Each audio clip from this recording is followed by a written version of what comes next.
ریاض سے حمزہ عباس کی رپورٹ کے مطابق سعودی عرب کے دارالحکومت ریاض میں یوم یکجہتی کشمیر کے حوالے سے خصوصی طور پر تقریب کا اہتمام کیا گیا۔ تقریب کا اہتمام سفارت خانہ پاکستان ریاض میں ہوا، جہاں پہ سفارتی عملے، کشمیر کمیونٹی کی اہم شخصیات اور اس کے ساتھ ساتھ جو ہے وہ پاکستانی کمیونٹی نے بھرپور شرکت کی۔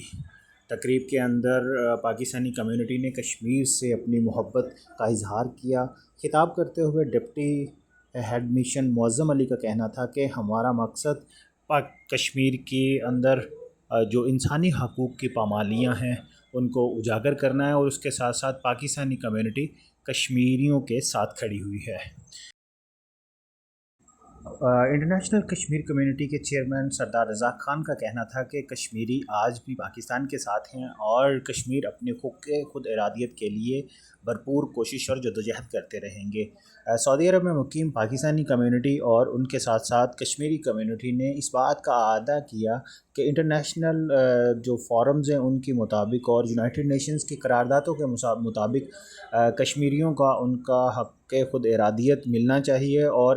یہ کشمیریوں کا بنیادی انسانی حق ہے۔ سفارت خانہ پاکستان ریاض میں خصوصی طور پر اس تقریب میں جو ہے وہ کشمیریوں کے حق خود ارادیت یونائٹڈ نیشنز کی جانب سے جو قراردادیں پاس ہوئی ہیں ان کو بروئے کار لاتے ہوئے جو ہے وہ کشمیر کے حق کو جو ہے وہ تسلیم کرنے کے حوالے سے بھی